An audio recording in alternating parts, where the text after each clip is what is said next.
அன்பார்ந்த எங்களுடைய next gen தொலைக்காட்சி நேயர்களுக்கு உங்களுடைய ஜோதிட ஆச்சாரியர் ஜோதிட குரு சிவஸ்ரீ டி சரவணமாணிக்க சிவாச்சாரியர் முதல்வர் காஞ்சி காமகோடி பீடம் வேத சிவ ஆகம பாடசாலை சங்கரமடம் குருகுலம் காஞ்சிபுரம் அலைபேசி 9865098370 9865098370 அடியனுடைய பணிவான வணக்கங்கள் மற்றும் ஆசீர்வாதங்கள். நமது பதிவின் மூலமாக நாம் காண இருக்கக்கூடிய நிகழ்ச்சி அப்படின்னு பார்த்தீங்கன்னா பலவிதமான ஆன்மீக நிகழ்ச்சிகள் ஜோதிட நிகழ்ச்சிகள்லாம் பார்த்துன்னு வந்துட்டு தான் இருக்கும். அதில் இப்போ பார்க்குறது அப்படிங்கிறது வருகின்ற மே மாதம் 11ஆம் தேதி நவக்கிரகங்களில் முதன்மையானவரும் முக்கியமானவரும் பல நன்மைகளை தரக்கூடியவரும் இல்வாழ்க்கைக்கு தேவையான அனைத்தையும் கொடுக்கக்கூடிய கிரகம் குரு பகவான். அப்பேற்பட்ட இந்த குரு பகவானாகப்பட்டவர் ரிஷபம் ராசியிலிருந்து மிதுனம் ராசிக்கு பயிற்சியாகிறார். அதாவது குரு பயிற்சி அப்படின்னு சொல்கிறாங்க. இப்போ இந்த குரு பயிற்சி பலன்கள் எப்படி இருக்கும்? நவகிரகத்தில் ரொம்ப முக்கியமான தெய்வம் குரு. ஏன்னா குரு அப்படின்னா இருளை போக்குபவன். அதான் இந்த குங்கிற வார்த்தைக்கு ரூங்கிற வார்த்தைக்கு அர்த்தம். அப்போது நம்ம வாழ்வில் ஏற்படக்கூடிய அனைத்து இருளையும் தோஷத்தையும் நிவர்த்தி பண்ணக்கூடிய தெய்வமாக குரு பகவான் விளங்குகிறார். திருமணத்திற்கு குரு வேணும், கல்விக்கு குரு வேணும், உத்தியோகத்திற்கு குரு வேணும், குழந்தை பாக்கியத்திற்கு குரு வேணும், ஆயுளுக்கு குரு வேணும். குரு பார்த்தால்தான் நன்மை, குரு பார்க்க கோடி நன்மைன்னு சொல்லுவான். இப்போ அப்பேற்பட்ட இந்த குரு பகவான் எந்தெந்த இடத்திற்கு நன்மை தீமைகளை செய்யப் போகிறார் அப்படிங்கிறத முதல்ல தெரிஞ்சுக்கணும். ஒருவருடைய ராசியிலிருந்து 2ஆம் இடம், 5ஆம் இடம், 7ஆம் இடம், 9ஆம் இடம், 11ஆம் இடம் இந்தந்த இடத்துல குரு இருந்தால் நன்மை, மீதி இருக்கிற இடத்துக்கு நன்மை அல்ல. அதே மாதிரி இந்தந்த இடத்த குரு பார்த்தாலும் நன்மை.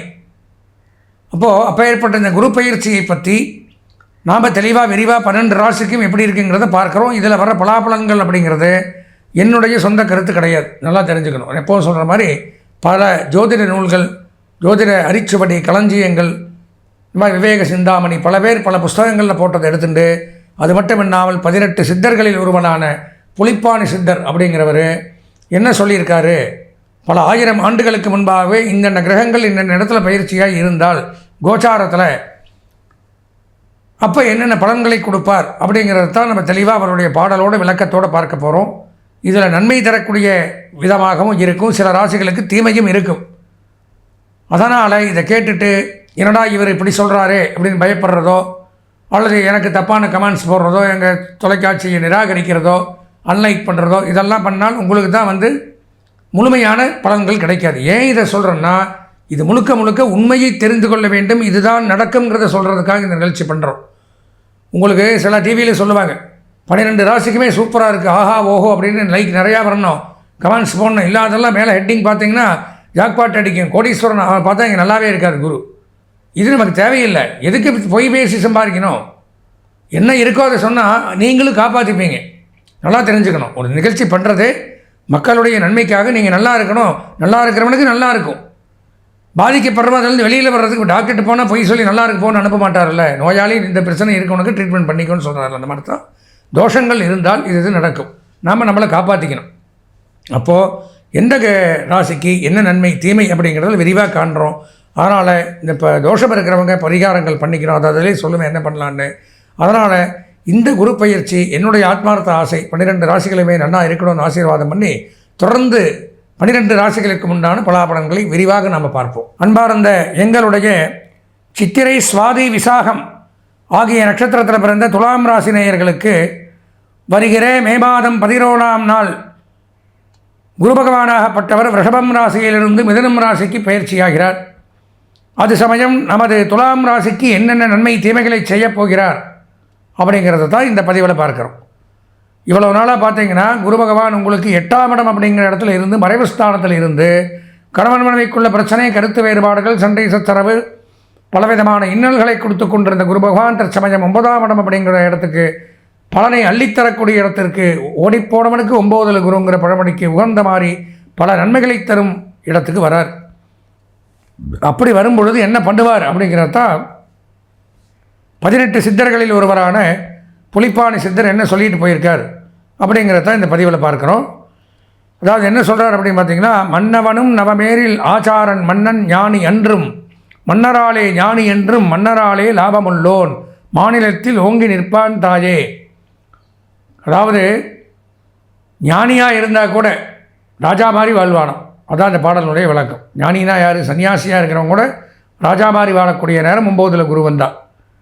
விரக்கவரை என்ன சொல்கிறாரு? பண வரவு அதிகம் ஏற்படும், வருவாய் அதிகரிக்கும், இருந்த கடன் தொல்லைகள் அனைத்தும் விலகும், சுப கல்யாண நிகழ்ச்சிகள் வீட்டில் நடைபெறும். சுப கல்யாண நிகழ்ச்சிகள், கல்யாணம் மட்டும் இல்லை, சுப நிகழ்ச்சிகள், காது குத்து, 60ஆம் கல்யாணம், சீரு, இந்த மாதிரிலாம் என்னென்ன இருக்கோ வீட்டில் என்னென்ன சுபகாரியங்கள் பண்ண முடியுமோ அனைத்தும் இந்த தருவாயில் பண்ணலாம். சிறந்த காரியங்களை செய்து செல்வாக்கு சொல்வாக்கு பெறுவீர்கள். நல்ல நல்ல காரியங்களை செய்து இந்த டைமில் நீங்கள் தான் நிரூபிச்சிருவீங்க. வீட்டுக்குள்ளே இல்லை, ஊருக்குள்ளேயே சிறந்த காரியங்களை செய்து அரசாங்கத்தால் பாராட்டப்பட்டு மக்களால் பாராட்டப்பட்டு பெரிய பெரிய பதவிகளை காணக்கூடிய அமைப்புக்கெல்லாம் ஏற்படும் இந்த காலகட்டத்தில். குறிப்பாக சொன்னால் அரசியல் நினைக்கிறவனுக்கு யோகம். துளாராசிக்காரங்களுக்கு இந்த டைம் மக்கள் மத்தியில் நல்ல பெயரும் புகழும் மதிப்பும் ஏற்படும் போட்டிருக்கார். மிகச்சிறப்பு. வம்ச வாரிசுகள் ஏற்படும், புத்திரபாக்கியம் உண்டாகும், திருமணம் ஏற்படும், வீடு வாங்கலாம், மனை வாங்கலாம், இடம் வாங்கலாம், நிலம் வாங்கலாம், வீடு கட்டலாம், கட்டிய வீட்டை வாங்கி கிரகப்பிரவேசம் பண்ணுறது, கல்யாணம் பண்ணுறது, இதெல்லாம் பண்ணலாம். உங்களுடைய திறமை வெளிப்படக்கூடிய நேரம். உங்களுக்குள்ளே மறைஞ்சிருக்கிற திறமை இப்போ தான் வெளிப்படுத்த முடியும். பிறரை வேலை ஏவுதல். நமக்கு வேலை முதல்ல நம்ம வேலை செஞ்சுட்டு இருப்போம், இப்போ வேலை கொடுக்குற மாதிரி ஒரு போஸ்டிங் கிடைக்கும். பிறரை வேலை ஏவுதல், அந்த மாதிரி அமைப்பு உண்டாகுது. தொழிலில் தலைமை ஸ்தானம் ஏற்படும். நீங்கள் செய்கிற தொழிலில் தலைமை பொறுப்பு. கடைசியில் இருப்பீங்க, எவனோ உங்களை மிரட்டின்னு இருந்திருப்பான், திடீர்னு உங்களுக்கு அந்த பதவி கிடைச்சிடும், நீங்கள் தான் ஹெட்டு. தலைமை பொறுப்பு கிடைக்கும். பூமி லாபம் ஏற்படும், ஸ்திரீ லாபம். ஆண்களாக இருந்தால் பெண்கள் திருமண பாக்கியம், பெண்களாக இருந்தால் ஆண் திருமண பாக்கியம், இதெல்லாம் உண்டாகும். உத்தியோக உயர்வு, பதவி உயர்வு, சம்பள உயர்வு, புதிய ஊர், புதிய வீடு, புதிய ஊருக்கு டிரான்ஸ்ஃபர், பொறுப்போட தலைமையோட பதவியோட புதிய வீடு, காரு, மனை, பங்களா, வசதி வாய்ப்புகள், வேலையாட்கள், இதெல்லாம் கிடைக்கும். தொழில் வெற்றி, பண லாபம் அதிகரிக்கும். செய்கிற தொழிலில் சுகஜீவியாக வாழலாம். நல்ல எதுக்கும் கவலைப்படாமல் சந்தோஷமாக இருக்கலாம். நேரத்துக்கு சாப்பிட்லாம், நேரத்துக்கு தூங்கலாம், ஜாலியாக என்ஜாய் பண்ணலாம். அப்படி தான் போட்டிருக்கு. சகல சௌபாக்கியம் உண்டாகும். பிரிந்த குடும்பம் ஒன்று சேரும். கடந்த காலத்தில் குடும்பம் பிரியருக்கு வாய்ப்பு இருந்திருக்கு, அது இப்போ ஒன்று சேர்ந்துருமா. தட்டி சென்ற திருமணம் சீக்கிரம் நடைபெறும். அயல்நாடு செல்லலாம். மூடிய நிறுவனம் திறப்பு விழா காணும்.